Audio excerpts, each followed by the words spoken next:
In order to find motivation for diligent practice, it can help to identify and connect with what you love more than anything else in the whole world. What love makes your life worth living?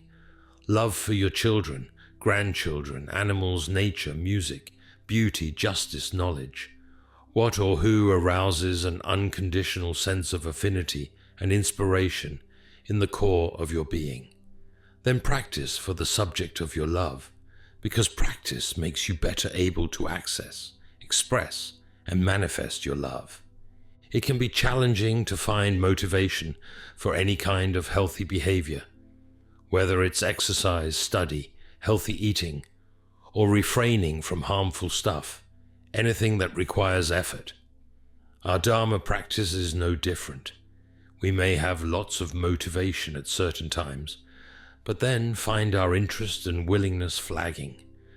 We may find ourselves meditating less and less, and missing more and more Sangha events. We may stop studying, or give up trying to practice mindfulness in our daily lives. Past aspirations to cultivate greater peace of mind, wisdom, compassion, and skillfulness may recede as we find ourselves caught up in other things.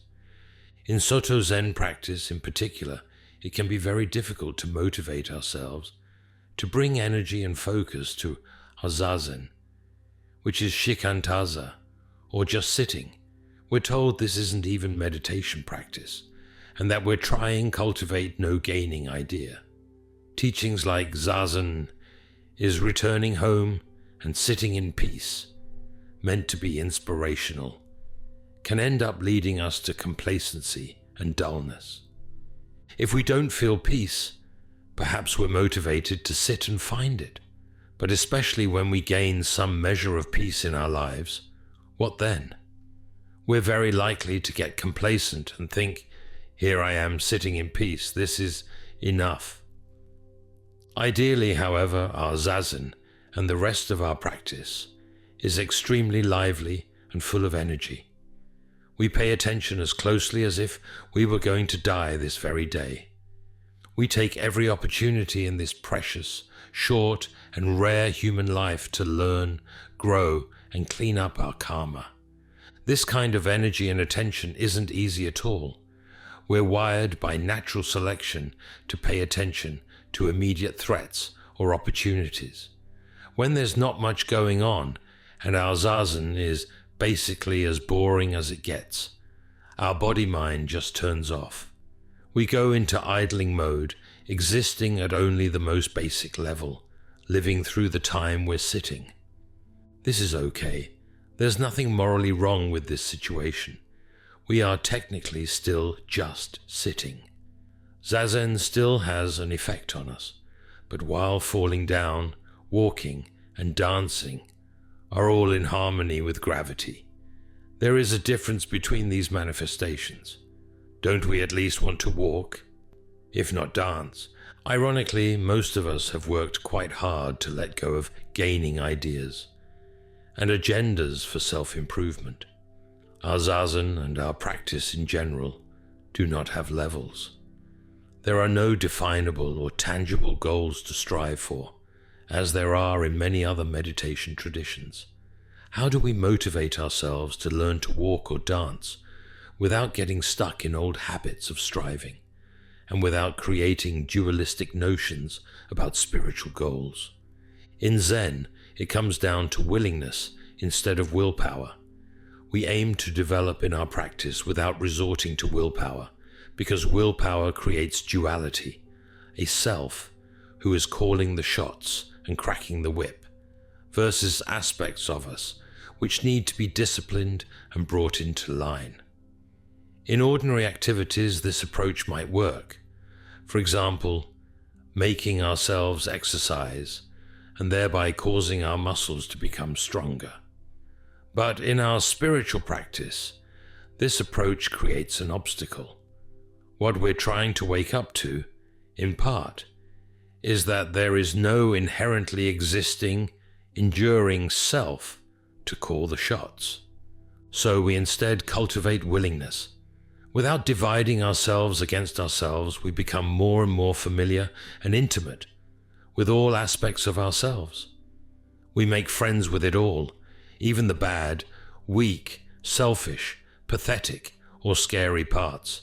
We invite all parts of ourselves to the meditation cushion, and whatever integration and acceptance we manage in our zazen has profound effects on the rest of our life. Zazen is a microcosm of our life. How we sit is how we do everything. Fortunately, there are many ways to cultivate willingness or generate motivation in our practice. Sometimes you can just jump right in without thinking first, and the simplicity and refuge of following the breath or sitting still or practicing mindfulness is such a relief or pleasure that these activities provide their own motivation. This is like when we just do it, an exercise, and then gradually build the habit because it actually feels good. This is the best kind of motivation because it's so simple. We may also be motivated by pain, emotional, mental, and/or physical. Zazen and other aspects of our practice often provide us with considerable relief, solace, and strength. At times we practice diligently in order to remain sane or even to survive. Even in Soto Zen, we might be motivated by spiritual ambition, wanting to achieve some level of stillness or insight or behavior. We may want to become more like some spiritual master we have encountered, or to embody some ideal we cherish. Eventually, this kind of ambition will become an obstacle or a source of disappointment, which then actually deflates your motivation. But in the short term, it's not all that bad. If you have this kind of motivation, I say, go for it. Better this than complacency, and eventually you will probably gain some insights which change the nature of your motivation. My Dharma grandmother, Roshi Kennett, called this the positive use of greed.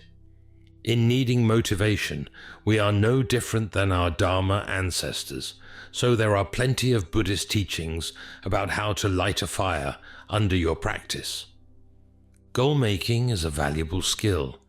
It involves envisioning a future outcome in the world or in your behavior, then planning, applying discipline, and working hard to achieve it. You organize your time and energy based on your goals. They help provide direction for your life. Committing to and visualizing those goals may assist you in your efforts, but neither of these activities is what I call setting intention. They both involve living in an imagined future and are not concerned with what is happening to you in the present moment. With goals, the future is always the focus. Are you going to reach the goal? Will you be happy when you do? What's next? Setting intention, at least according to Buddhist teachings, is quite different than goal making. It is not oriented toward a future outcome. Instead, it is a path or practice that is focused on how you are being in the present moment. Your attention is on the ever-present now in the constantly changing flow of life. You set your intentions based on understanding what matters most to you and make a commitment to align your worldly actions with your inner values. As you gain insight through meditation, wise reflection, and moral living, your ability to act from your intentions blossoms. It is called a practice because it is an ever-renewing process. You don't just set your intentions and then forget about them. You live them every day. One great question underlies our experience, whether we think about it consciously or not. What is the purpose of life? I have considered this question and would like to share my thoughts in the hope that they may be of direct practical benefit to those who read them. I believe that the purpose of life is to be happy. From the moment of birth, every human being wants happiness and does not want suffering. Neither social conditioning nor education nor ideology affect this. From the very core of our being, we simply desire contentment. I don't know whether the universe, with its countless galaxies, stars, and planets, has a deeper meaning or not, but at the very least, it is clear that we humans who live on this earth face the task of making a happy life for ourselves. Therefore, it is important to discover what will bring about the greatest degree of happiness. For a start, it is possible to divide every kind of happiness and suffering into two main categories: mental and physical. Of the two, it is the mind that exerts the greatest influence on most of us. Unless we are either gravely ill or deprived of basic necessities, our physical condition plays a secondary role in life. If the body is content, we virtually ignore it. The mind, however, registers every event, no matter how small. Hence, we should devote our most serious efforts to bringing about mental peace. From my own limited experience, I have found that the greatest degree of inner tranquility comes from the development of love and compassion. The more we care for the happiness of others, the greater our own sense of well-being becomes.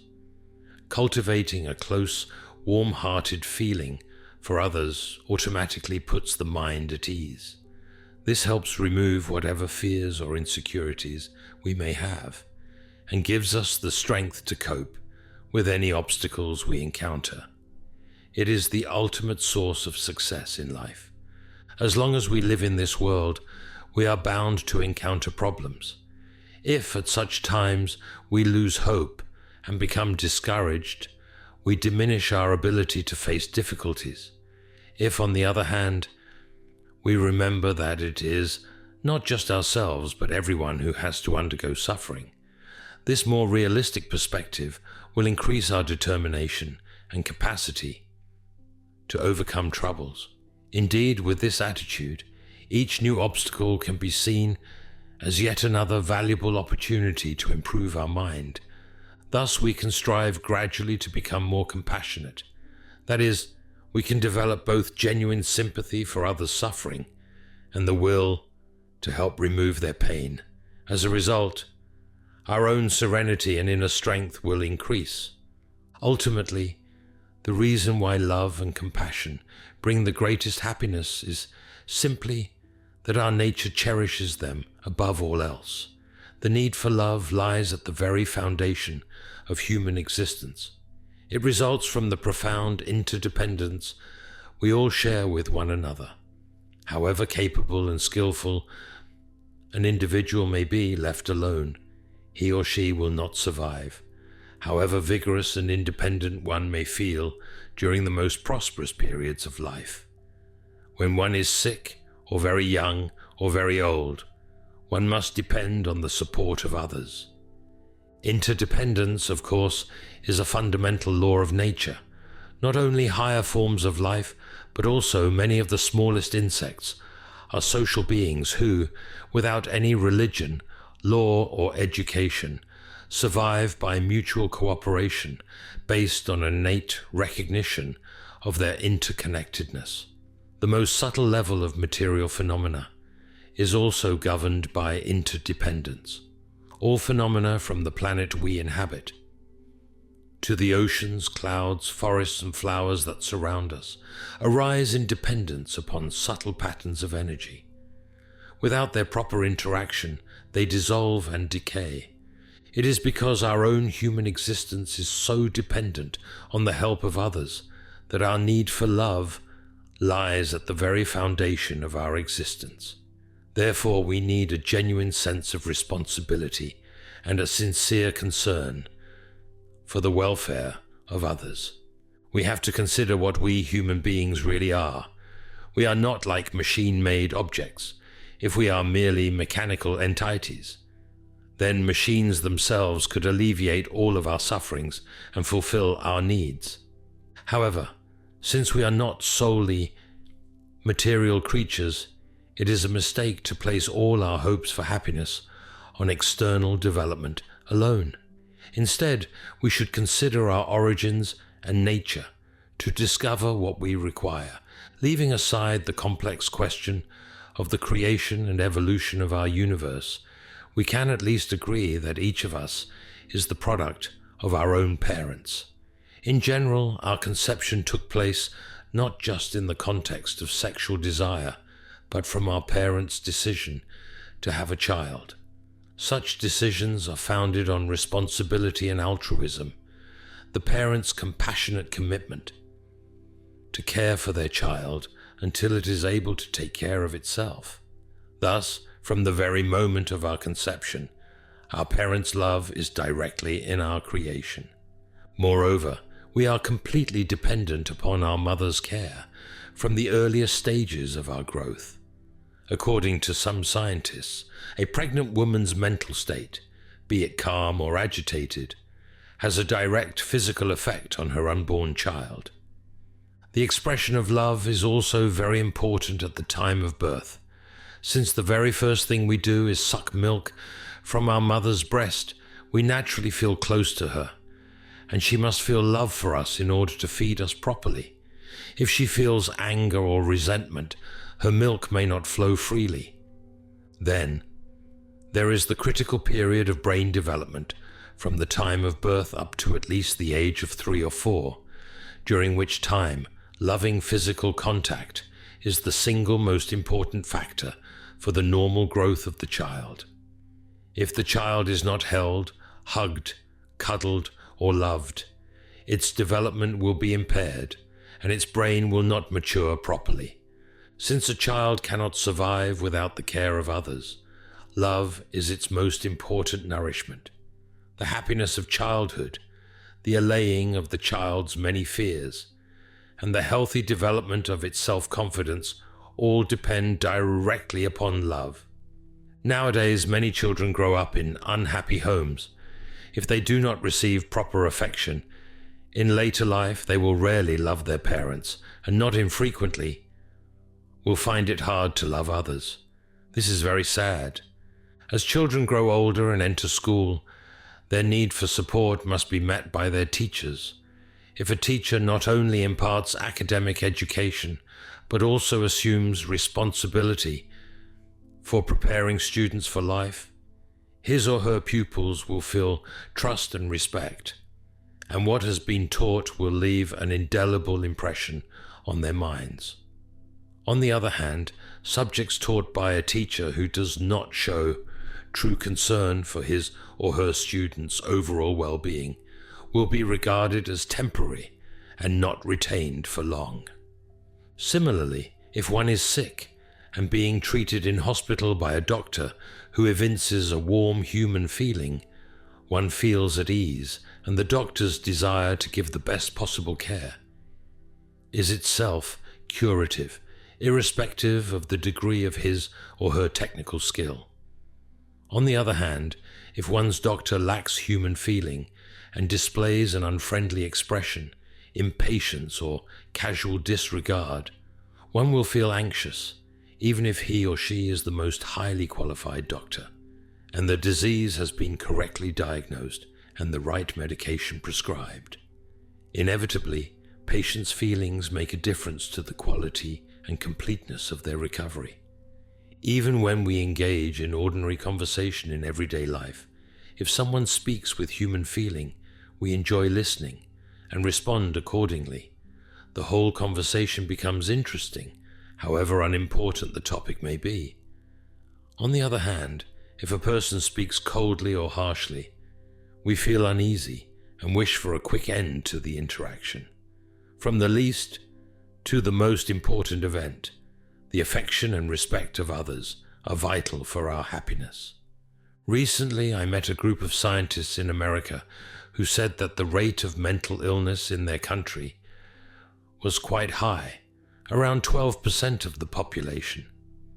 It became clear during our discussion that the main cause of depression was not a lack of material necessities, but a deprivation of the affection of the others. So, as you can see from everything I have written so far, one thing seems clear to me. Whether or not we are consciously aware of it from the day we are born, the need for human affection is in our very blood. Even if the affection comes from an animal or someone we would normally consider an enemy, both children and adults will naturally gravitate towards it. I believe that no one is born free from the need for love, and this demonstrates that, although some modern schools of thought seek to do so, human beings cannot be defined as solely physical. No material object, however beautiful or valuable, can make us feel loved, because our deeper identity and true character lie in the subjective nature of the mind.